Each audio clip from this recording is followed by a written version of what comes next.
Hello friends, welcome to our new video. हम कर रहे हैं फैक्टराइजेशन। कल हमने एक्सरसाइज 12.1 कंप्लीट किया। इंट्रोडक्शन और उसके बेसिक सारे मैंने बता दिए थे। आज हम करेंगे एक्सरसाइज 12.2 के क्वेश्चंस। तो सबसे पहले मैं आपको इंट्रोडक्शन बता देता हूँ। सबसे पहले इन क्वेश्चनों को करने से पहले आपको कुछ आइडेंटिटीज के बारे में पता होना चाहिए, तो उसके बारे में हम पढ़ते हैं। ठीक है, जैसे सबसे पहला आता है हमारा ए प्लस बी का होल स्क्वायर। ठीक है, इस आइडेंटिटी को हम एक्सप्रेस करते हैं A square plus 2ab plus B square के फॉर्म में। सिंपली एक अनदर एक्सप्रेशन आता है हमारा ए माइनस बी का होल स्क्वायर। इस आइडेंटिटी को लिखते हैं हम A square minus 2ab plus B square. अगला आता है ए प्लस बी और ए माइनस बी, तो इसको हम लिखते हैं A square minus B square. Basically आपको इसी तीन टर्म्स में डील करना है, जिससे आपकी ये एक्सरसाइज कंप्लीट होने वाली है। तो ये आपको सॉरी बाय हार्ट आपको याद होना चाहिए। ठीक, इसके अलावा एक और X square plus A plus B X plus A B, एक ये आपको याद होना चाहिए, जिससे हम और भी जो बाकी क्वेश्चंस होंगे उनको सॉल्व करेंगे बेसिकली। ठीक है, इसको मैं और आगे फर्दर एक्सप्रेस करूं तो ऐसे लिख सकता हूं X square plus A X plus B X plus A B. ठीक, उसके बाद इनमें से कॉमन निकाल के भी लिख सकते हैं हम। कॉमन निकालेंगे, उसके बाद जो आइडेंटिटी बचेगी वो हमारी वैल्यू हो जाएगी। जैसे देखिए यहाँ से हमें क्या मिल रहा है एक्स, तो यहाँ लिखूंगा एक्स प्लस ए। इन दोनों में कॉमन क्या है, देखिए बी, तो मैं प्लस का बी निकाल लिया। यहाँ क्या बचा बी प्लस ए। ठीक है, एक सेकंड, सॉरी बी निकाल लिया ना, तो यहाँ बचा एक्स प्लस ए।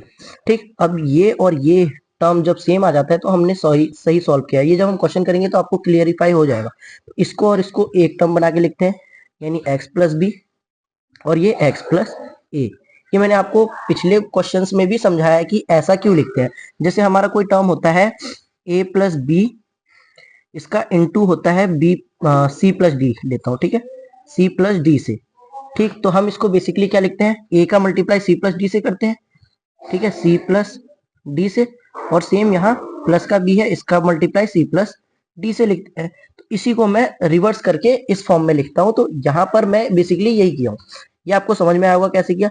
यानी हमें कोई भी टर्म जब हमें एक्स स्क्वायर प्लस जैसे 4x प्लस 16 इस फॉर्म में दिया होगा, तो हम उसे पहले ऐसे ब्रेक करेंगे, फिर उसके बाद उसको ऐसे ब्रेक करेंगे, फिर ऐसे ब्रेक करके ऐसे फॉर्म में कन्वर्ट कर लेंगे। सेम यहाँ हम जो पहला क्वेश्चन करने जा रहे हैं वो कंपेयरिंग मेथड से करने वाले हैं।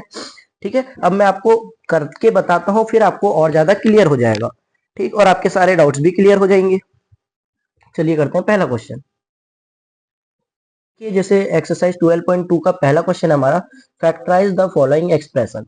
ठीक है, इसमें क्या करना है, ये हमें एक्सप्रेशन दे रखा है, इसको फैक्टराइज करना है। तो देखिए सबसे पहले इसको मैं क्या लिख सकता हूँ, ए स्क्वायर प्लस 8a है। ठीक है, ऐसे ही लिख देता हूँ। चलो, प्लस 16 को क्या लिख सकता हूँ, 4 का स्क्वायर लिख सकता हूँ।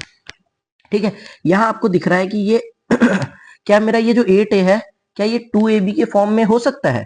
देखते हैं इसको। जैसे मैं यहाँ से ए स्क्वायर को तो मैं ए स्क्वायर ही लिखूंगा, 4 का स्क्वायर तो 4 स्क्वायर ही रहेगा। क्या मैं 8a को यहाँ लिख के दिखाता हूँ, यहाँ नीचे लिखते हैं। ठीक है, जैसे ये 8a है, इसको अगर मैं, जैसे मेरा यहाँ a दिख रहा है, क्या है a, इस नंबर को मत देखो, इस टर्म को मानो कि a। तो अगर मैं इसको लिखूं 2 इंटू ए, ठीक, और यहाँ 4 है, इंटू 4 लिखना चाहूँ तो क्या हो जाएगा, 2 4 जा 8 होता है, तो ये वापस से ए 8a आ जा रहा है। और यहाँ देखिए ये 2ab के फॉर्म में आ रहा है। ठीक, तो यहाँ देखिए सबसे पहले क्या करेंगे, ऑन कंपेयरिंग विथ। अब मैं इसको अगर कंपेयर करता हूँ A square plus 2ab plus B square से। ठीक है, तो मेरा ए स्क्वायर किसके बराबर आ रहा है, ए स्क्वायर के बराबर। 2ab किसके बराबर आ रहा है, 2 इंटू ए इंटू बी कितना है 4, और मेरा बी स्क्वायर किसके बराबर आ रहा है 4 के स्क्वायर के बराबर। यानी कि ये ए का स्क्वायर 2ab और 4 का स्क्वायर। यानी कि इससे कंपेयर करके मुझे पता चलता है कि ये क्या है, ए प्लस बी का होल स्क्वायर है ना। क्लियर है यहाँ तक? ये आइडेंटिटी मैंने अभी आपको इंट्रोडक्शन में समझाया था कि ये आइडेंटिटी याद कर लेना।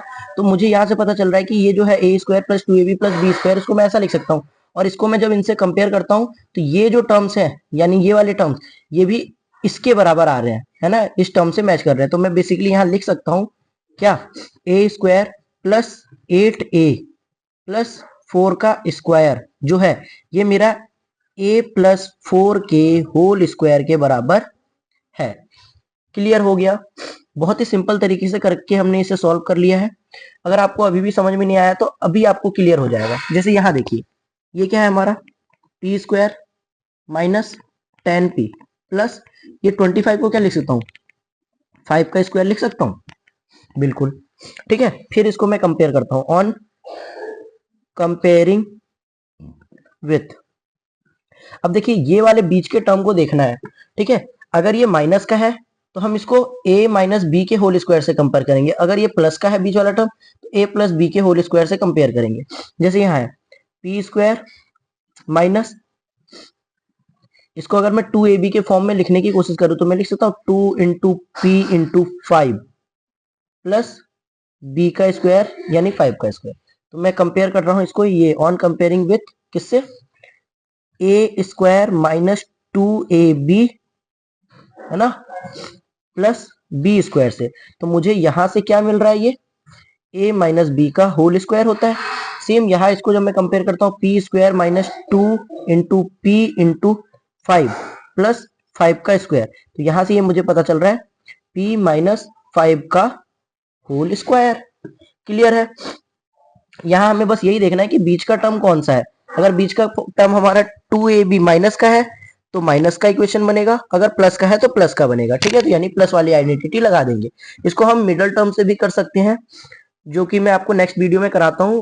आज के लिए इतना ही, और बाकी हम सारे नेक्स्ट वीडियो में करेंगे, ठीक है। अगर वीडियो आपको समझ में आई हो और अच्छी लगी तो प्लीज वीडियो को एक लाइक करके एक प्यारा सा कमेंट कीजिए। चैनल पे पहली बार विजिट कर रहे हैं, इंट्रोडक्शन देख के अच्छा लगा हो, इंटरेस्ट आया हो तो कंटिन्यू करने के लिए सब्सक्राइब करें। Thank you for watching.